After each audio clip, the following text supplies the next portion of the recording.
Bonsoir, c'est Télescopie, c'est notre rendez-vous hebdomadaire avec l'actualité, avec surtout un grand témoin ou grand acteur de ce qui se passe chez nous.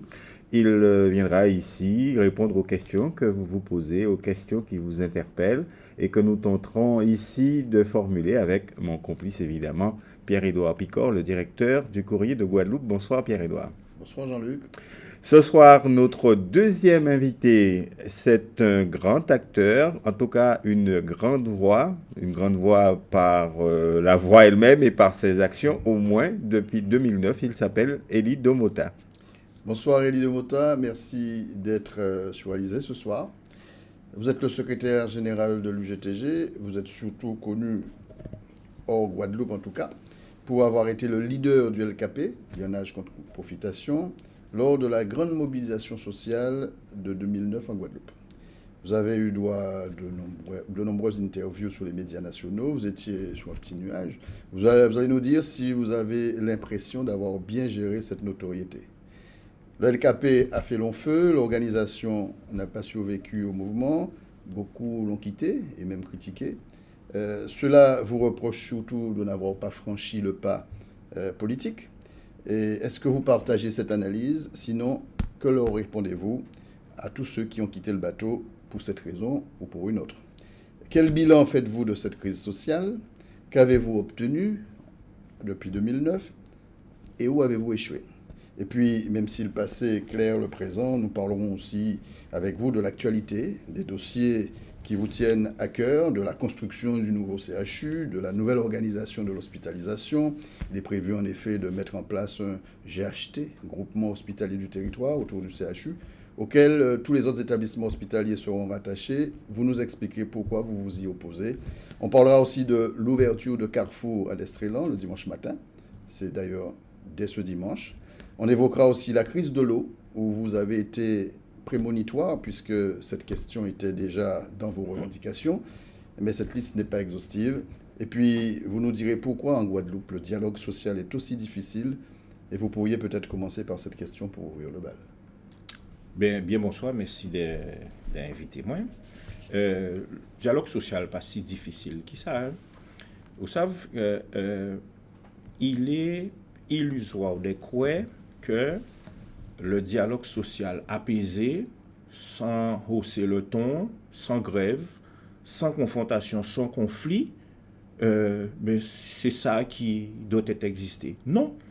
Nous avons un monde où on a des intérêts qui sont contradictoires, des intérêts qui sont divergents, et il est normal que dans les entreprises, dans la vie courante, qu'il y ait des confrontations. Et confrontation là, ça, c'est en forme de dialogue. C'est une forme de dialogue social qui peut permettre d'avancer sur un certain nombre de sujets. Et là, on a regardé dans l'histoire à le monde ouvrier, mais dialogue social là, c'est souvent, et le plus souvent, des confrontations pour permettre des avancées sur les questions sociales. Alors, est-ce que ça signifie que les conflits qui sont nés ces dernières semaines, à la psychiatrie au CHU, à l'hôpital de Capesterre-Belle-Eau, à la SGDM à Jarry, ça fait partie d'une stratégie plus que d'une coïncidence? C'est les travailleurs qui l'a subi et qui décident de passer à l'action. Nous prenons exemple à SGDM, à qui on peut comprendre que du jour au lendemain, direction SGDM prend un mécanicien et qui dit dorénavant il avait voiture. Et là, il est végaoulé, il dit, il a transféré dans notre entreprise pour y travailler si d'autres moteurs à voiture, mais moteurs sur lesquels il n'a pas formé. Ça veut dire que dans 3 mois, il est licencié pour incompétence. À nous respecter, nous. Même bitin, on voit dans le nettoyage. Alors, pourquoi est-ce que c'est toujours l'UGTG? Parce que dans tous les conflits que vous venez de citer, il n'y a que l'UGTG. Les autres syndicats sont faibles, courageux. Vous savez, nous sommes un syndicat de lutte de classe et nous avons pratiqué la confrontation sociale et nous avons revendiqué la confrontation sociale. Nous avons revendiqué d'être en opposition sur un certain nombre de sujets. Nous pas un syndicat où il y a demandé nous, nous ciser pour nous voir combien de monde que nous avons mettre dehors et de nous choisir qui nous avons mettre dehors. Non, nous pas d'accord. À France-Antilles, direction à France-Antilles, organiser banqueroute à société là.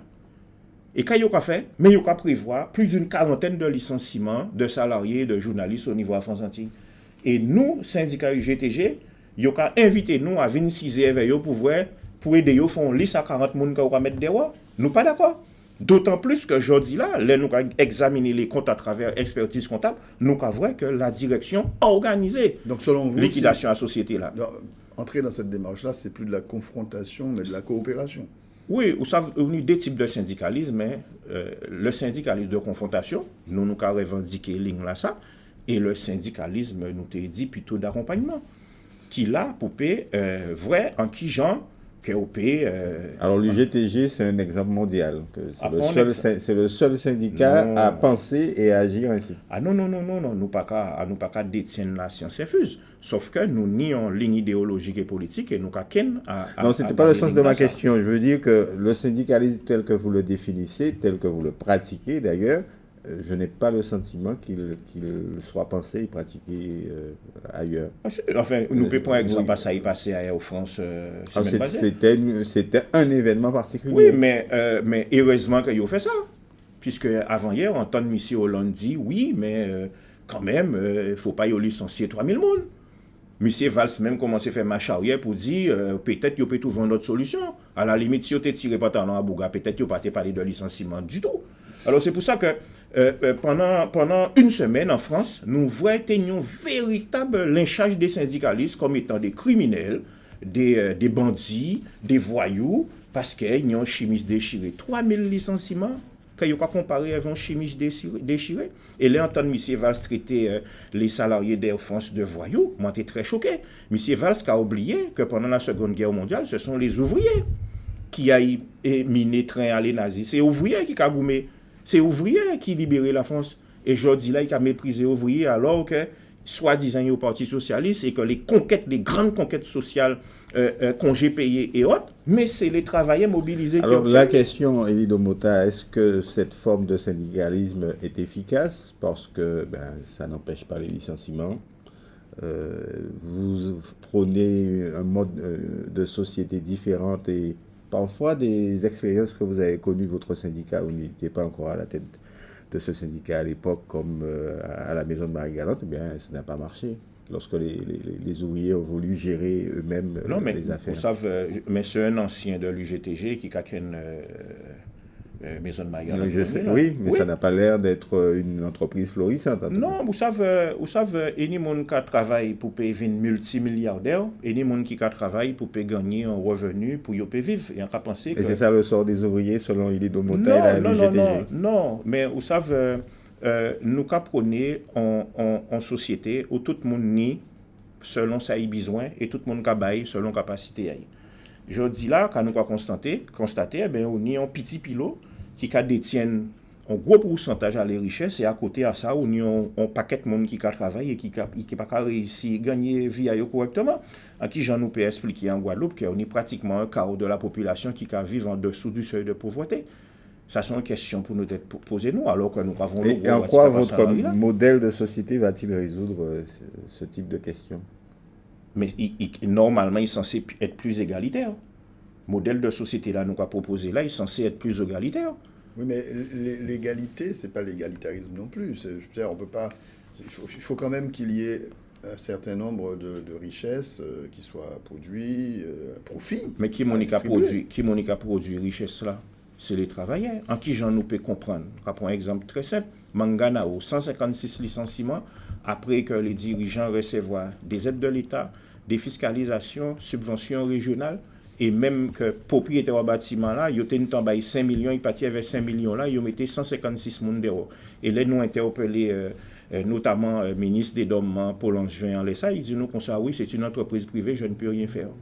À qui j'en nous peut expliquer ça? À qui j'en nous peut expliquer ce qui n'est pas même en obligation de non-licenciement ou bien de restitution des fonds versés qu'il n'y a pas qu'à mettre dans les clauses avec ces entreprises-là. À qui j'en nous peux expliquer que des établissements publics en Guadeloupe, nous prenons exemple à l'EDF, nous prenons exemple à l'hôpital Beaupère-Tu à Pointe-Noire, nous prenons exemple à le centre géotologique à Pointe-d'Or, ils sont dans l'incapacité, parce que c'est des entreprises gérées par des collectivités ou par l'État, ils sont dans l'incapacité de mettre des clauses sociales pour obliger les entreprises étrangères qui prennent les marchés d'embaucher mon Guadeloupe. Ça pas normal. Alors, Quand il y a un chantier, pas dans un compte portugais ou bien compte espagnol ou italien, mais quand il y a un chantier à Pointe-d'Or, en les 100 salariés, on a trouvé 75 Italiens et 20 Portugais. Et on sait le Guadeloupéen. Alors qu'on comprenne bien, est-ce que vous êtes pour l'abolition de la propriété privée, comme jadis, je dis bien jadis, le réclamait un parti communiste, des trotskistes révolutionnaires? Oui, là c'est en question que nous devons peut-être mettre au débat. Mais, vous savez, je dis là, l'intérêt général, c'est le bitin, il peut conforter et défendre l'intérêt général, c'est la mise en service public dans un certain nombre de grands domaines. Nous allons prendre l'eau. Vous précisez de grands domaines. Vous n'avez pas dit toutes les entreprises. On n'a pas parlé de propriété foncière seulement. Hein. On va parler en général dans la société. De secteurs stratégiques. Oui, de secteurs secteurs stratégiques. Les socialistes disent la même chose. Hein? Non, mais par contre, il faut faire l'inverse. Je dis là, mon radio, en Guadeloupe, il faut que de l'eau là régit dans le cadre d'un service public. Mais on va parler de l'eau tout à l'heure. Ça veut dire qu'il faut tirer en main à la Générale des Eaux, en main à la Nantes des Eaux, en main à CGSP. On va en parler tout à l'heure. Carburant là, même bit. Hein. Moi, je voulais vous demander... Une question, Pierre-Édouard, avant qu'on passe au prochain sujet, le premier sujet. Est-ce qu'il y a, à partir de la description que vous venez de faire, est-ce qu'il y a au moins une entreprise en Guadeloupe qui serait ou qui approcherait, disons, un semblant de vertu? Mais non, vous savez, dans le système capitaliste là, pas ni bon patron. Donc personne n'a grâce à vos yeux. Mais non, c'est pas une question de grâce ou de pas grâce. Il n'y a des patrons qui respectent le code du travail, ni des patrons qui payent les salaires, ni des patrons qui fait les NAO, ni les patrons qui disent bonjour, etc. etc. Mais il n'y a pas pour ça que c'est un bon patron, au sens capitalistique du terme. Il vient pour y faire l'argent avec force de travail à travailler là. Le jour où ça va mal, premier monde qui a licencié, c'est vous. Mais c'est peut-être pas interdit de gagner de l'argent. Il faut quand même gagner de l'argent. Les entreprises doivent gagner de l'argent. Mais nous pas interdit monde de gagner, sauf que l'entreprise surtout. Richesse là qui a gagné là, c'est nous qui faisons et nous pas participer là-dedans. Nous pas participer. Je dis là, nous avons le nombre de licenciés. Par exemple, je suis sorti annoncer ça hier. Air France en 2015 qui a dégagé un bénéfice. Or, il a annoncé 3000 licenciements. Mais ils n'ont pas caillé. Ni on bitin pas caille. Et faut nous accepter ça. Faut pas nous accepter ça. Alors, je ne sais pas, Elido Mota, ce que vous ferez ce week-end. D'ailleurs, c'est votre vie privée, donc j'ai presque pas envie de vous poser la question. Non, mais ça can répondre à la question. Peut-être irez-vous au supermarché avec votre famille. Vous le savez, Carrefour a annoncé l'ouverture de son magasin d'Estréland à compter de ce dimanche. Le reportage d'Anne-Elisabeth Arsène. Ces caissières de Carrefour travailleront désormais le dimanche. Du moins, celles qui seront volontaires selon l'accord conclu avec la direction de l'hypermarché. Cet accord est en conformité avec la loi Macron qui régit l'ouverture régulière des surfaces de plus de 400 mètres carrés. Jusqu'alors, les ouvertures pratiquées par l'enseigne étaient exceptionnelles et nécessitaient une autorisation municipale. Et je trouve que ça devrait être réservé aux petites structures. Voilà, les bricolages c'était déjà bien, mais là un hypermarché énorme comme ça, franchement, je trouve que c'est pas utile. Les employés de l'hypermarché qui assureront cette vacation de 4h30 bénéficieront de jours de repos dans la semaine ainsi qu'une majoration de 30% de leur rémunération. Le tout consigné dans un avenant à leur contrat de travail.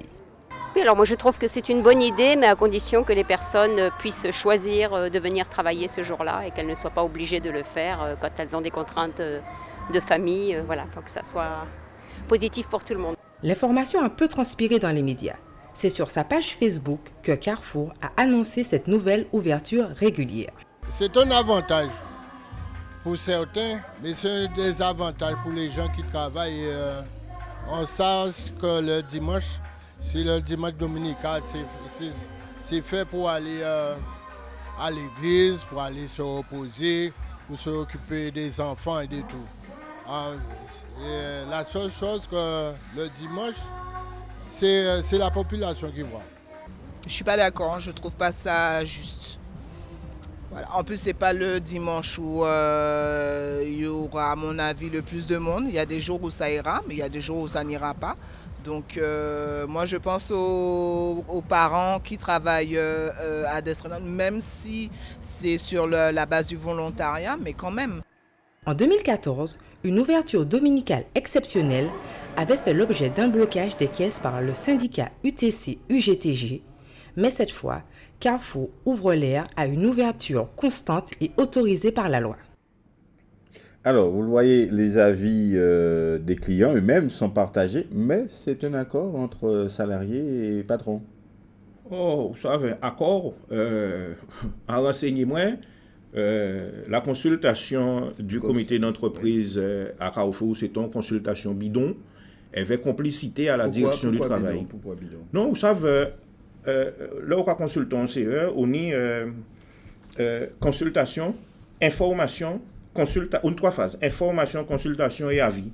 Ils ont forcé les salariés de bailler avis, enfin les représentants du personnel, avec complicité à la direction du travail, à l'inspecteur du travail là, qui travaille pour Carrefour, à la limite, que ils ont forcé ils bailler un avis, jour là que ils bailler information là. D'accord? Ça fait le 3 août 2015. Bon matin, envoyé un courrier pour la direction du travail pour en paiement de mais quand ils ont fait. Alors, journaliste là dit dans le reportage là que ça conforme à la loi. Moi, je encore réservé moi à ça parce que ça veut dire que vous allez donner des suites à cette ouverture du dimanche. Que chaque monde assume les responsabilités à yo. Jodi là, yo kaba si on comprend bien, yo kaba des salariés 13 € à peu près, un peu moins de 13 € pour venir travailler le dimanche. 13 €.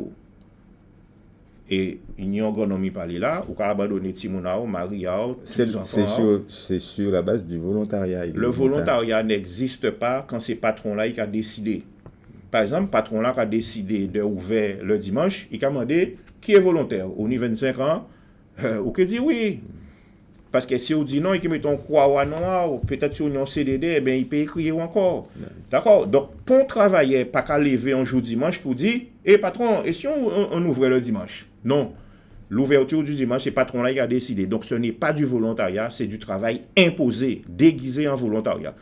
Si vous faites un sondage et vous demandez est-ce qu'il y a d'accord pour travailler le dimanche, il y a dit non. On a compris votre jugement. Vous n'avez pas répondu à ma question. Est-ce que ça veut dire que vous allez mener des actions contre l'ouverture de Carrefour le dimanche? Alors, nous saisissons la direction du travail. Vous avez déjà envoyé si, nous avons saisi la direction du travail et nous avons saisi par courrier et nous avons saisi le maire de Bemao. Parce que, selon nous, taille à supermarché là, ça, plus de 400 mètres, qui plus est, dans un centre commercial, normalement, il ne peut pas faire l'objet d'une autorisation d'ouverture 52 dimanches par an. Et nous avons espéré, et moi personnellement, j'ai espéré, que les petits commerçants de Bemao, ça veut dire que les petits commerçants de Bemao, qui montent en association, ou bien qui font revivre l'association là, pour y contrecarrer l'ouverture là, ça, parce que ça veut dire ça veut dire que les boulangeries qui a Bemao, les boucheries qui a Bemao, les magasins qui a Bemao, les épiceries qui a Bemao, ils fermés. Donc ça impacte directement le petit commerce. Impact sur le petit commerce, impact sur les licenciements, parce que la semaine dernière... Ils sont gérés par des patrons, petits peut-être, mais aussi des patrons. Donc vous appelez d'autres patrons à votre secours, en quelque sorte, contre d'autres patrons. Secours, enfin, à vous aider, c'est un peu ça, le mot. À secours, nous, à secours, à eux-mêmes. Parce que moi, encore été même à haut, j'en ai 2 boutiques en vrai fermées. 8 à 8 là fermées, avec boulangerie là qui a l'entrée de Bemao là, déjà fermé. Donc ça veut dire que si yo pas organisé yo, ça veut dire que yo que licencié salarié à yo et yo que fermé. Et ce sera un désert social à Bemao. Et c'est pour ça que nous interpellons M. Chalus pour nous demander, mais quand on a l'intention fait par rapport à ça. Troisième problème. Yo pas fait nous croire que c'est pour la création d'emplois. À la terme, nous avons un solde négatif en matière d'emploi. On a des magasins qui ouvrent, des boutiques qui ouvrent le dimanche. Les gens qui sortent ni Montserrat ni Sainte-Lucie pour venir à Carrefour d'Estrelan. Les gens qui sont à Carrefour d'Estrelan, c'est les gens qui sont dans les autres magasins. Ou bien des gens qui font commission le vendredi qui sont le dimanche. D'accord? Donc, ils ont gagné et acheteurs supplémentaires. C'est que déplacement de clientèle qui est. Donc, tous les clients qui sont à Carrefour d'Estrelan, c'est des clients qui pas aller, qui pèdent au niveau du petit commerce ou bien dans les autres magasins qui étaient ouverts. On peut vous répondre que c'est un calcul, ce sont des supputations. Une question. Ça c'est votre vision. Ça mathématique. Écoutez, chaque mois, au cas de l'INSEE, on retrouve les statistiques, on a un volume de marchandises qui est échangé en Guadeloupe. D'accord? Qui ou acheté le vendredi, qui ou acheté le dimanche, nous payons multiplié par 2 ou par 3. Qui ou aller dans X, Y ou Z, c'est toujours le même nombre de l'argent qu'il a dépensé. Donc, même si Destrelan fait l'argent, il fait l'argent pour actionner. mais de l'autre côté, qui est obligé de licenciement. On vous a Alors, compris. Une question sur ce sujet, Oui, on passe mais juste parce au- que moi, je suis sur la possibilité pour vous de contrecarrer ou de contester. Vous avez parlé de courrier adressé au maire de Bémao, de courrier adressé à l'inspection du travail, et on a parlé de légalité, pas légalité. Vous disiez qu'à votre avis, un si grand centre commercial ne peut pas avoir l'autorisation d'ouvrir 52 dimanches. Est-ce que au niveau judiciaire, vous avez prévu d'intenter un vrai recours? Pour l'heure, nous piquons failli. Nous piquons failli. Pourquoi? Parce qu'elle nous saisit officiellement le directeur de la directe, qui c'est le directeur de l'entreprise de la concurrence des fraudes et ils mettez l'emploi et le travail à la fin. Donc nous saisit et nous attendons qu'il dise nous qu'il y a vrai dans ça. Et à partir de là, nous avons fait. Et ni également des syndicats qui présentent dans là, il faut nous discuter avec eux, et également avec les syndiqués que nous n'y dans là, pour nous savoir qui gens nous appréhender cette situation là ça. Parce qu'elle nous vrai bien. L'objectif, c'est de faire du dimanche un jour comme tous les jours. Or, aujourd'hui là, nous avons dit, mis à part les mondes qui, dans des secteurs entre guillemets stratégiques, l'aéroport, l'hôpital et consorts, non, pas ni pas obligation pour mon aller travailler le dimanche. Mais juste un commentaire, Élie de Mota. C'est la plupart peut-être une boutade, mais c'est une vérité. Travaillent le dimanche maintenant. Les commerces ouvrent le dimanche. Non, pas la plupart des pays. En France, il y a plein de côtés qui ferment le dimanche, sauf que dans certaines grandes villes côtés. Non, vous savez, non, le dimanche, traditionnellement, à Casanou, pas parce que les autres cafés pour nous faire même bitin, nous avons ici plage, nous avons en famille à l'hôpital, nous avons amené des nous faire sport. Ou quoi, ouais, nous-mêmes, nous avons fait sport, nous avons passé un petit Qu'est-ce qui compte, le dimanche en lui-même ou un jour de repos ou deux dans la semaine? Ouais, non, mais si on y a un jour de repos et tout le monde va travailler, qu'est-ce qu'on fait? On regarde la télé. Ok, reposez-moi quand même. Mais non, mais pas ça. Et la vie de famille. On Dans un pays où nous avons dit que la vie Un de autre famille, sujet, Élie de Mota.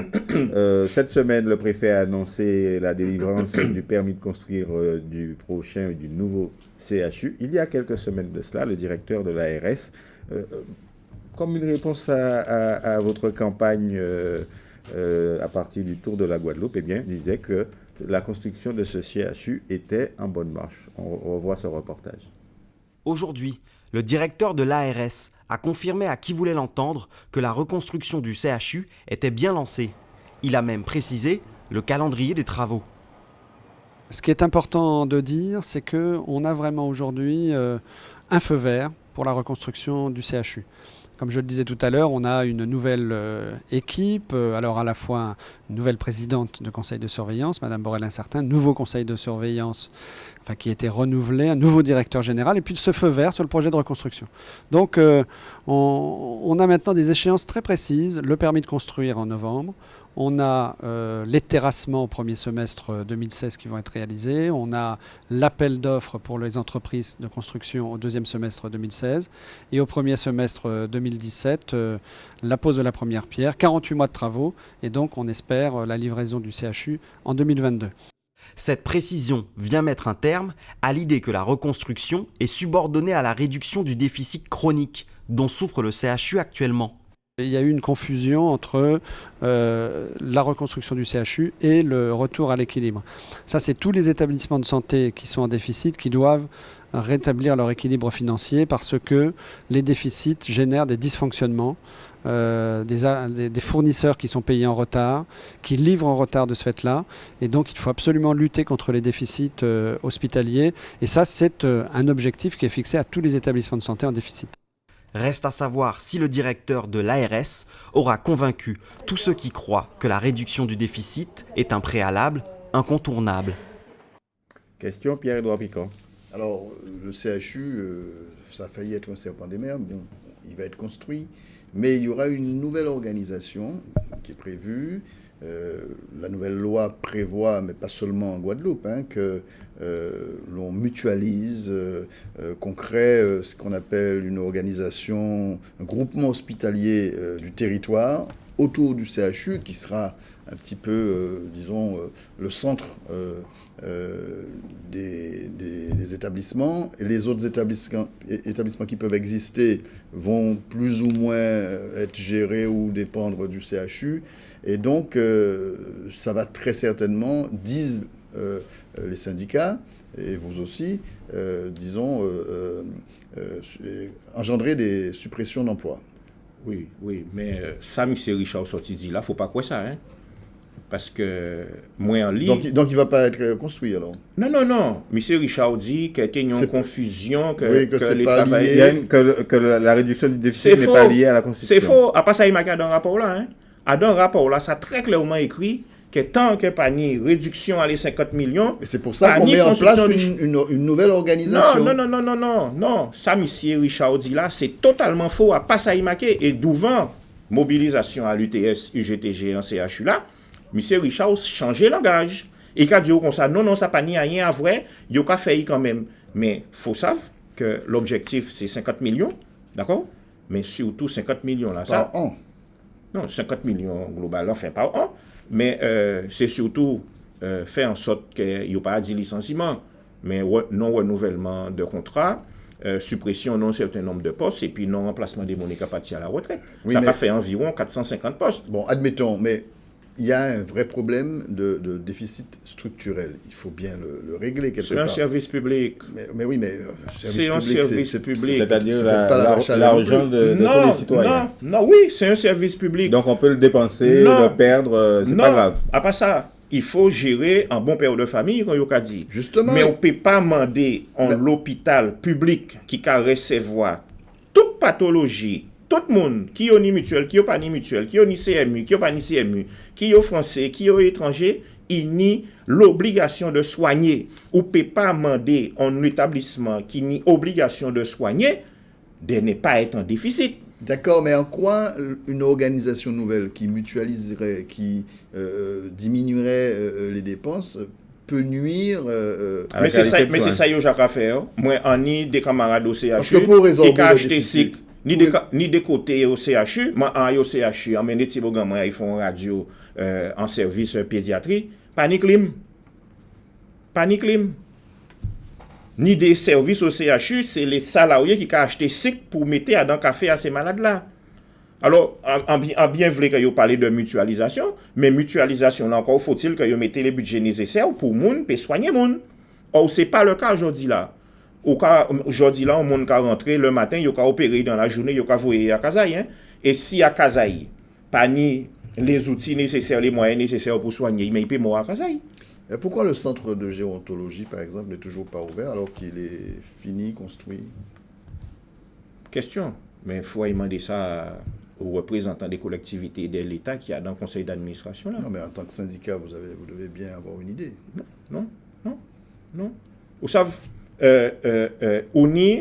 faites de la langue de bois aussi comme non, nous pas faire la langue de bois. Si il y a un président du conseil d'administration, parmi eux, il y a un certain nombre d'élus de haut niveau. C'est à eux qu'il faut poser question là. Il y a qu'à espérer qu'ils demander en même temps pourquoi ce n'est pas des Guadeloupéens qui participaient à la construction de ces bâtiments-là.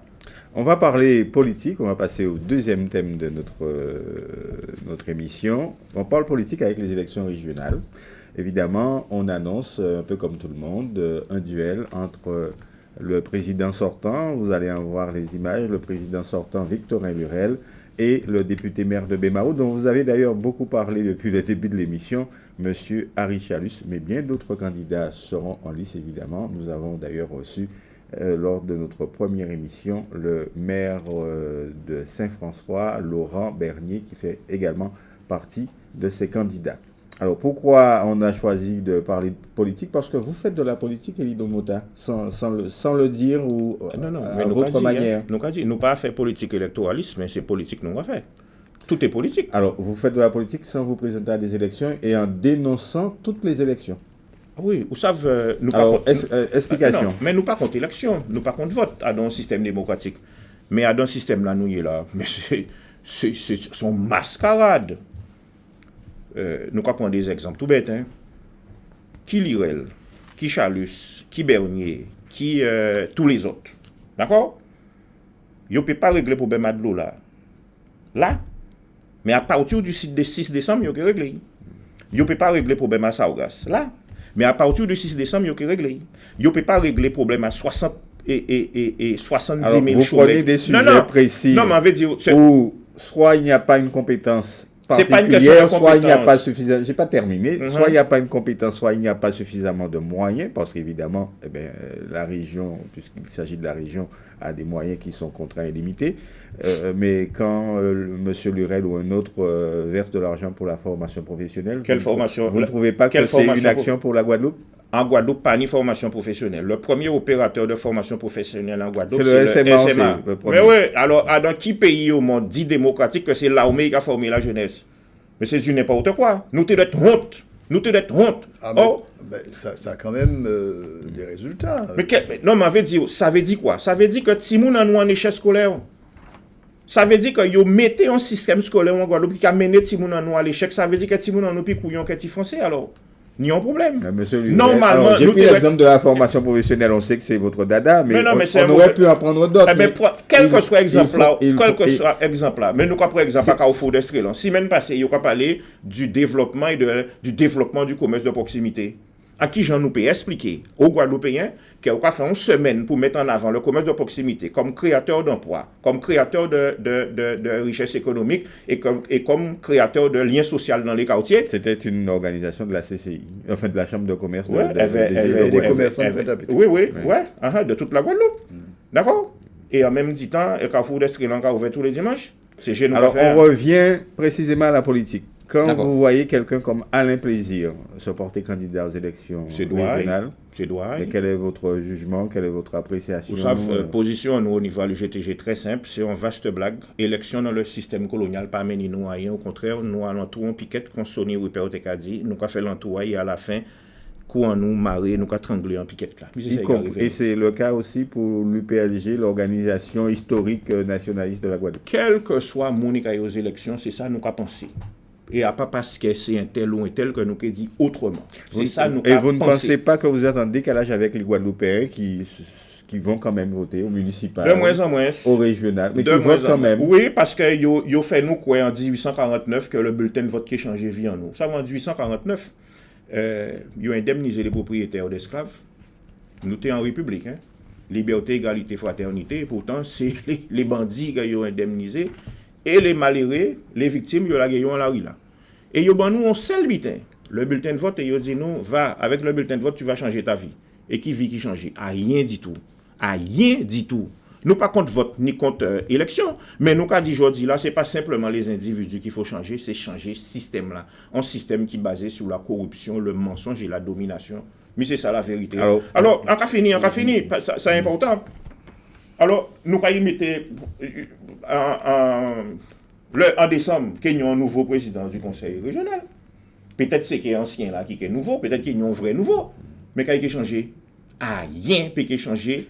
Parce que nous avons un système qui est nous là, et nous là simplement pour nous servir des réservoirs à une question, je reviendrai sur sur ce mot-là. Une question, Pierre-Edouard Picard. Oui, justement, pendant le mouvement de 2009, et d'ailleurs certains vous le reprochent, il y avait moyen de franchir le pas, de passer du social à la politique, revendiquer peut-être autre chose, et vous ne l'avez pas fait. Et beaucoup vous le reprochent. Beaucoup, c'est qui? Des gens qui vous accompagnaient. Votre ex-camarade Alain Plaisir, il s'est lancé dans les élections aujourd'hui. Non, mais il toujours aux élections. Avant, LKP était caillé. Oui, mais donc... soyons sérieux. Tous les monde qui caillent aux élections et qui étaient dans LKP, avant LKP, ils étaient déjà caillés aux élections. Mais c'était plus qu'une revendication sociale, c'était une revendication politique. Oui, c'est ce qu'ils veulent dire. Une revendication politique d'un changement d'un système pour mener la Guadeloupe à la souveraineté et non pour aller servir le système colonial français. Mais vous n'avez pas franchi le pas, Élie de Mota. Mais franchi quel pas? Pour aller faire quoi? Pour aller faire quoi? Les mondes qui franchissent le pas, oh là, ça mène nous. Mais en tenant ce discours-là, sans vous lancer en politique d'une manière ou d'une autre, mais pas forcément vous présentant à des élections régionales, mais vous restez quand même dans le giron syndical et ne voit pas où mène votre discours, Élie de Mota, pour changer le système. Mais oui, parce que c'est un peu... Mais nous, très clair. Vous clamez quelque chose, mais on ne voit pas l'aboutissement. Non, mais c'est que, vous savez, vous fait nous quoi, que c'est avec bulletin de vote là que vous changez vie. Et avec quoi vous pourriez changer les choses? La mobilisation de masse. que le jour que peuple en nous et nous, ensemble, qui est conscient de la nécessité de créer d'autres institutions, de mettre notre système, notre modèle économique. Mais Elie de Mota, il n'est pas sur cette ligne-là. Mais nous ne pas qu'à parler de l'idée là, ça pour nous pévoyer. Mais nous qu'à espérer qu'un jour ça qui est fait. Mais le peuple peut se mobiliser pour des questions de revendication sociale et ne plus se mobiliser pour la question politique. Mais oui, mais c'est le peuple qui a décidé. C'est le peuple qui a décidé. Vous savez, moi, je considérer que le système là que nous avons là, c'est un système mafieux. D'accord? Un système mafieux. Ça ne veut pas dire que tous les gens qui ont aux élections, c'est des mafiosos. Hein? Sauf que il y a un système qui est mafieux et à un certain moment, on a simplement servi ce système là. C'est ça qu'on a fait. Alors, parce que moi, j'ai envie que vous dites, moi, M. Lirel, M. Giloma Borel, c'est sans doute des honnêtes personnes. Comment se fait-il? Nous avons 35% de chômage depuis 40 ans. C'est un petit peu le... Ah oui, depuis 40 ans. C'est chance nous pas ni alors. Non, mais enfin... Non, mais pourquoi ni 60% des jeunes de moins de 25 ans qui en la rue là? Est-ce que c'est chance nous pas ni? Mais c'est ça, voilà des questions fondamentales. D'accord? Donc, en final, le compte, il y a dit nous, allez voter, et après, il y a dit nous, oui, mais il n'y a pas réussi à faire parce que, en noir était fait. Mais c'est ça, conseil fait nous, conseil au couillon et nous. Alors, aujourd'hui là, moi, on a dit, assez, c'est assez. Et nous, on a dit, peuple Guadeloupe et travailler à Guadeloupe, en ballant et en conscience, en nous prenant la rue là, et en nous décider nous-mêmes, dans la discussion que nous préférons, qui institution nous veut, qui modèle de société nous veut et en qui gens nous veut fonctionner. Donc, mais vous avez déjà dit le modèle de société que vous voulez nationaliser en quelque sorte les secteurs stratégiques. Si vous voulez nous parler les exemples en la matière ne sont pas franchement des réussites. L'URSS n'est plus. Vous savez, là, on va parler de service public, pourquoi on va parler de l'URSS? Le service public, ce n'est pas l'URSS. Non, si vous mettez un service public de l'eau en Guadeloupe, c'est pas l'URSS. En tout cas, c'était l'abolition de la propriété privée. Non, mais avait dit, par exemple, le maire de Paris, M. Delanoë. M. Delanoë, maire de Paris, il mettait l'eau de Paris en régie publique, dans un service public. On ne peut pas traiter de Staline ou de Lénine quand même. Mais le maire de Toulouse qui c'est en boucle de droite, il fait même bitin. Non, avait dit, ne détournez pas la. Non, mais c'est surtout vous, à nous rester bien dans le cadre que nous avons discuté. Ou j'ai parlé de l'URSS alors qu'on a parlé de service public. Je vous ai pris un modèle, puisque vous évoquiez tout à l'heure votre modèle de société. Non. La collectivisation des secteurs clés, c'est un peu ce que vous avez dit. Pour j'ai employé un mot là, ça. Enfin, vous avez employé un autre mot. On dit service public. Non, m'avait dit. Donc tout doit être service public dans votre modèle de société. Non, là, on peut faire de l'interprétation, de l'exagération volontaire. On peut parler, par exemple, en cité bas, la ressource en eau, il doit être géré dans le cadre du giron public. Le transport, il doit être géré dans le cadre du service public. L'énergie, que ce soit les carburants que vous mettez en moteur à voiture, doit être géré dans le cadre du service public. En fait, dit que l'oration l'îlette compte en nous, on ne peut pas permettre que des sites et des ressources stratégiques que mon a fait l'argent éveille. L'hôpital doit être un vrai service public. Je dis là, l'hôpital ni le nom de service public, mais géré suivant un modèle privé de rentabilité suivant le modèle privé. Non, ça n'est pas sérieux. Pas vraiment. Une question, Pierre-Édouard. Mais si. Mais l'objectif, c'est ça. Hein? Prochain sujet. Vous avez parlé des politiques, on va en voir une, en l'occurrence la ministre des Outre-mer, c'est comme ça qu'on dit aujourd'hui, qui est en visite dans son pays, la Guadeloupe, depuis hier soir. Et elle a notamment visité cette unité de production d'eau du Lamentin ce matin. Parmi les opérations prioritaires inscrites au plan de secours en eau potable, il y avait la modernisation et l'extension de l'usine de traitement d'eau potable de prise d'eau. C'est chose faite. Les travaux financés entièrement par l'Office de l'eau à hauteur de 1 100 000 € sont terminés, une avancée dans le projet de résolution du problème de l'eau en Guadeloupe, même s'il reste encore beaucoup à faire, comme l'a rappelé la ministre des Outre-mer Georges Paul-Angevin, présente à l'inauguration de l'usine ce matin. Il faut que la population sache qu'elle aura encore, durant quelques temps, des difficultés parce qu'en mettant une pression supérieure sur de vieilles canalisations non entretenues, ça peut encore faire des problèmes, mais ça signifie en tout cas que nous sommes sur la bonne voie. Et enfin, je dis que l'État est prêt à amener son concours financier il l'a déjà fait sur des niveaux qui sont quand même importants. L'Office de l'eau intervient aussi et par conséquent, j'espère que tous ensemble et avec une entente entre les élus, nous parviendrons à rétablir un service public qui est quand même essentiel pour les populations, qui est le service public de l'eau. L'an prochain, nous travaillons déjà sur le plan de secours numéro 2 que nous allons voter certainement au moment où je voterai mon budget. Donc tout est fait pour que nous puissions, dans les années qui viennent, régler ce problème définitivement. Nous avons, avec le président Lurel, posé la première pierre du barrage de Moreau.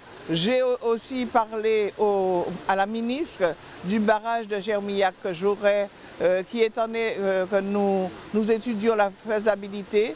Si nous arrivons en 2021 à disposer aussi de ce barrage de Germillac, nous aurons réglé le problème de la production d'eau.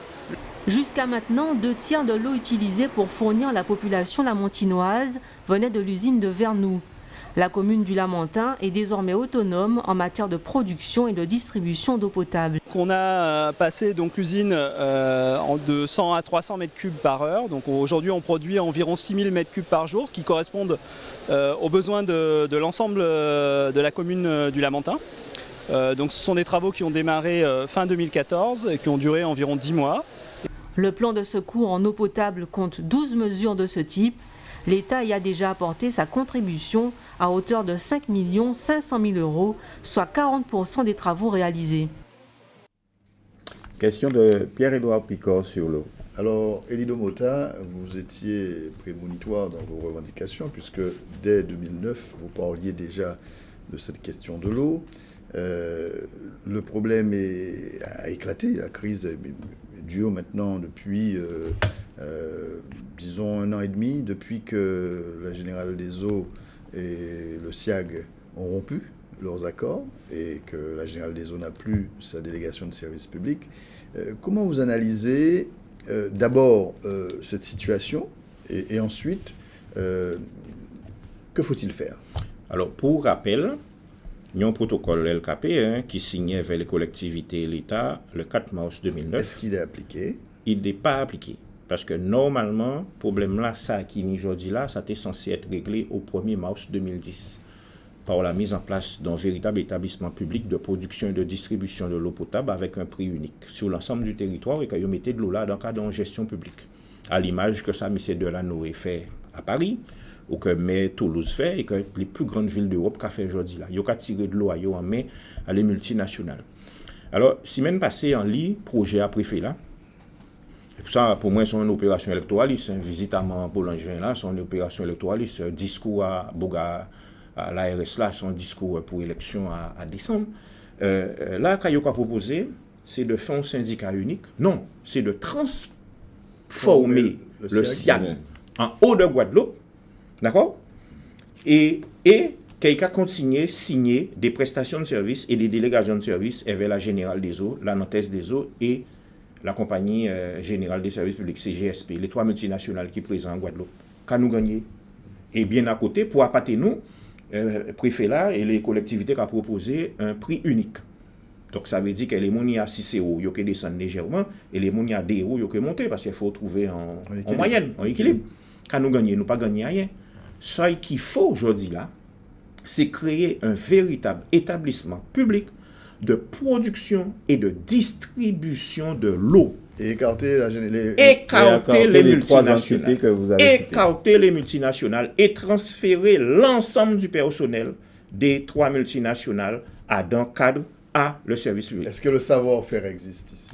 Mais là où il y a problème de l'eau en Chine, qui a fait travail là? C'est des Guadeloupéens. Il y a des cadres français qui viennent ici dans manger l'argent, nous qui boire de l'eau, il y a aussi bateau. Mais tout... Alors vous avez dit le savoir-faire, plus les moyens, plus les équipements. Mais les équipements appartiennent à qui? Enfin, oui. De l'eau là, c'est de l'eau à ciel en nous, de l'eau à terre en nous, donc c'est de l'eau en nous. La quasi-totalité des captages qui sont fabriqués, c'est soit le conseil général, soit les syndicats intercommunaux. Il faut l'acheminer quand même, l'eau. Il faut les tuyauteries, il faut les canalisations. Les tuyaux qui monifient, les tuyaux, c'est et les collectivités guadeloupéennes qui font les tuyaux. Et d'ailleurs, les conventions qui signent, les délégations de services qui signent, notamment avec la Générale des Eaux, pas ni distribution à don. Ils ont payé à la production. Ça veut dire que l'aide de l'eau a tombé à don, tout, il disparaît, ils ont pas touché quand même. Alors, en attendant que vous posez la première paire d'un futur barrage à Moro. Encore une fois, c'est des milliers d'hectares de terre que vous avez sacrifiés. Alors que 60% de la ressource produite qui a disparu parce que Tio l'a pourri. Est-ce que ça peut être qu'il vaut mieux que vous mettez en place un véritable réseau neuf de distribution à de l'eau? Vous savez combien ça coûte? Plus d'1 milliard. Plus d'1 milliard. Bien, mais milliard là, ça, nous payons. Parce qu'encore rappelé, là, on a décomposé prix à le mètre cube d'eau qu'on a payé. On y la rémunération des salariés, on y la rémunération des dirigeants, on y les différentes taxes qui caillent à l'office de l'eau, etc., etc. Mais on y l'argent qu'on a versé, qu'on a payé pour les tuyaux. Milliards d'euros là, ça, on l'a y passé. Moi, j'ai envie que mon Borel n'est certain. Monsieur Lirel, mais Saint-François, monsieur Siag, monsieur Bernier. D'accord? Dis-nous, où là l'argent l'a passé? C'est une gestion. Une dernière question sur le SIAG et on va parler du LKP. Oui, alors. Sur le SIAG, sur l'eau, pardon. Sur l'eau. Alors. Lapsus révélateur. Non, mais concrètement, aujourd'hui, il y a encore des régions qui sont privées d'eau. Oui, ADE, par exemple. ADE, même d'ailleurs à Port-Louis, ouais. Dans certaines sections du Gosier, des Abîmes. Est-ce que aujourd'hui la solution ce ne serait pas quand même qu'on puisse tous se réunir pour trouver, disons, dans un certain temps, gérer l'urgence avant de mettre quelle que soit l'organisation en place? Non, mais là, il faut gérer l'urgence. Il faut faire en sorte que mon niveau. Il faut gérer l'urgence par tous les moyens. C'est quand même ce que fait Bernier. Il essaye en tout cas. Non, mais Bernier, il mettait là, pas me savoir pourquoi, si c'est pour les élections, ou il mettait dans ça pour y ouvrir, mais moi ça, il faut bien que quelqu'un fasse le job. Ah, pas ça, mais celle bitin, l'argent disparaît et pas ni pour mon. 1 milliard d'euros, plus d'1 milliard d'euros disparaît sur les 20-30 dernières années, mais pas ni pour un responsable. Pour un responsable, c'est quand même curieux. C'est bien précisé sur 20-30 dernières années. Mais vrai. Non, mais en fait, ça nous envie, c'est qu'il y a un audit dans chaque commune. Encore rappeler que même si les compétences transférées dans les cadres des communautés d'agglomération, le maire, depuis 1789, c'est lui qui est responsable de la gestion de l'eau dans la commune. Et nous avons demandé à Sequet s'il y a un audit financier sur la gestion de l'eau dans chaque commune, pour nous dire nous très concrètement où là l'argent l'a passé. Merci pour ces précisions sur le dossier de l'eau. On va parler du LKP. On vous présente toujours, d'ailleurs nous-mêmes, comme le porte-parole du LKP. De quel LKP s'agit-il aujourd'hui? Ben, toujours le même. Hein. Vous savez, les LKP créés, il fait un mouvement. Hein. Il y a 48 organisations. Aujourd'hui, là, nous avons une vingtaine d'organisations. D'ailleurs, demain, nous avons fait le premier congrès à LKP à la salle Georges Tarrer. Nous rassembler, mais son but nous avons fait tous les ans, mais nous pas de solennité. Là, nous décidé de franchir un palier supplémentaire, de bailler en certaine solennité. Donc demain, Kenny, les responsables de toutes les organisations qui vont du LKP. Une quarantaine, aujourd'hui une vingtaine, qu'est-ce qui s'est passé? Non, ni certains qui disparaissent, et ni certains qui prennent particulier ailleurs. C'est la vie. Ce que je vous ai dit tout à l'heure. Oui, c'est la vie. Alors, quel bilan faites-vous de la crise sociale de 2009 et qu'avez-vous obtenu et où avez-vous échoué? Non, vous savez, pas ni échec. Nous réussissons tout ça, nous t'ai qu'à faire. C'est le bitin, l'État et les collectivités guadeloupéennes par respecter signataires sur la question des carburants. Ça, M. Lirel fait là, pas ça qui était prévu. Sur la question des prix des marchandises, le fameux bouclier prix, c'est une vaste arnaque. Alors, nous t'ai dit ça, pour mon pas t'ai quoi nous, mais 60 millions de consommateurs font un article pour dire que c'est son vaste blague, pas ni baisse des prix. Au contraire, M. Lirel confortait la situation des multinationales de l'agroalimentaire en Guadeloupe. Sur le chômage des jeunes et le plan d'urgence pour la formation des jeunes, l'État et les collectivités étaient pour mettre 38 millions pour la création d'emplois, pour la création d'entreprises et pour les formations de haut niveau dans certains domaines d'activité, et également pour la promotion des cadres guadeloupéens. La promotion des cadres guadeloupéens, nous trappez des 3 ministres. Alors, face à ces non-respects, vous restez spectateur, il n'y a pas de réaction? Non, nous avons continué. Nous avons continué. Avait simplement dit. Selon quelle modalité? Avait simplement dit que les bitins qui n'ont pas fonctionné, mais il faut bien voir pourquoi il n'a pas fonctionné. Problème à de l'eau là. Et de mémoire, hein, les articles 31 à 35 dans le protocole là, tout ça il a fait là, il marqué noir sur blanc. Pourquoi les collectivités et l'État pas mis en œuvre depuis 2009? Tout simplement parce qu'ils n'ont pas envie qu'aux yeux du peuple guadeloupéen que LKP tenait raison. Parce que si LKP tenait raison dans tout ça il a fait, eh bien ça veut dire que il était à côté de la plaque et que c'est nous qui étions au pouvoir. On va prendre un petit exemple très simple. L'autre jour, on a lu le quotidien local. En grand titre, il a dit comme ça que tout le monde l'école pas aimé manger local à la cantine. Le quotidien local, c'est France Antilles. D'accord. Je pensais que vous n'avez pas envie de prononcer ce mot-là. Ah non, ça va. Non, mais on savent qu'il ne faut pas faire publicité à la télé. Donc, quand d'accord. Ce n'est juste pour ça. Mais nous abonnés. Mais vous en aviez déjà parlé. Mais nous abonnés. Non, mais en plus, nous abonnés. Ouais. Non, tu as simplement dit. Mais depuis 2009, nous obtiennent des collectivités et de l'État qui mettent tout en œuvre pour faire en sorte que dans les cantines scolaires, qu'ils mettent au moins 50% de denrées alimentaires issues de la production locale. Alors aujourd'hui là... Mais ça se fait de plus en plus. Hein, non, mais c'est le ministre français de la Santé qui prend directive pour décider de ça là qu'on y là. Alors, mais vous ne me dites pas... Mais ça, excusez-moi, mais ça a trouvé un peu gros, on a dit quand même... France Antilles dit quand même que LKP prévoit ça en 2009. Ah, mais vous ne répondez pas à la question. Vous n'avez pas été cité. Non, mais pas cité, mais dit quand même que, vous savez, nous regardez bien, hein, tout ça qui a fait là, au cas où on prend protocole LKP, au cas vrai que ça t'est marqué. Mais il n'a pas fait. Et aujourd'hui là, comme par hasard, il n'a pas parlé d'eux, considéré que brusquement, il a attrapé la révélation. Ah ouais? Non. Les prochaines luttes de l'UGTG et singulièrement du LKP. Selon quelle modalité? Mais toujours même bitin là, la confrontation. Hein. Donc, dans le nettoyage, il est inadmissible que aujourd'hui là, tous les 6 mois, les camarades capent travailler à eux parce qu'ils ont changé d'entreprise. D'accord? Dans la sécurité, c'est même bitin. Nous voyons les camarades à pour préciser, les collectivités changent d'entreprise. Non, il n'y a pas de travail. Il y a pas de travail dans l'entreprise. Brusquement, l'entreprise là, capet de marché là. Et pour prochaine entreprise là, qui a venu prendre marché là, mais il ne veut pas prendre les travailleurs alors que normalement, le transfert des travailleurs doit être fait.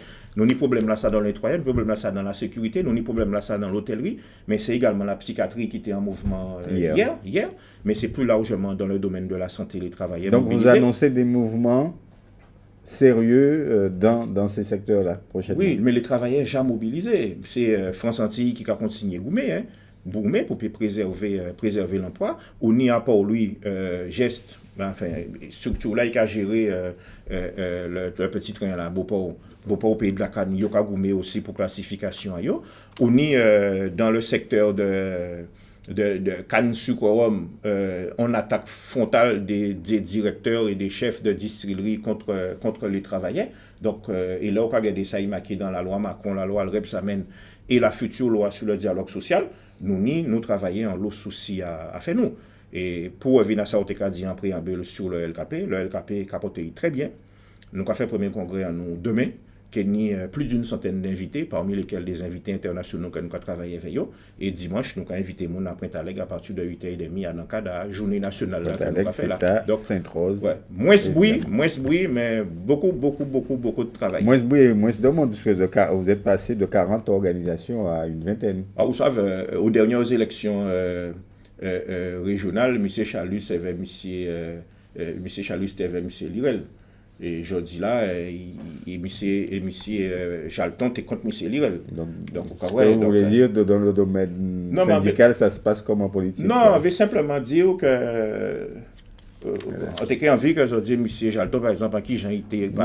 On posera les questions que nous jugeons utiles de poser. Merci Elie de Mota, merci d'avoir accepté l'invitation de Télescopie et d'Alizé. L'information continue sur le www.alizé.com. Vous pouvez retrouver cette émission sur notre site. Demain, l'actualité régionale à 12h30, puis à 19h le soir. Excellente soirée sur Alizé. À très bientôt. Mais même si là, il n'y a pas avec nous là, il n'y a pas avec nous. Aussi. Merci. Merci. C'est vrai, en plus.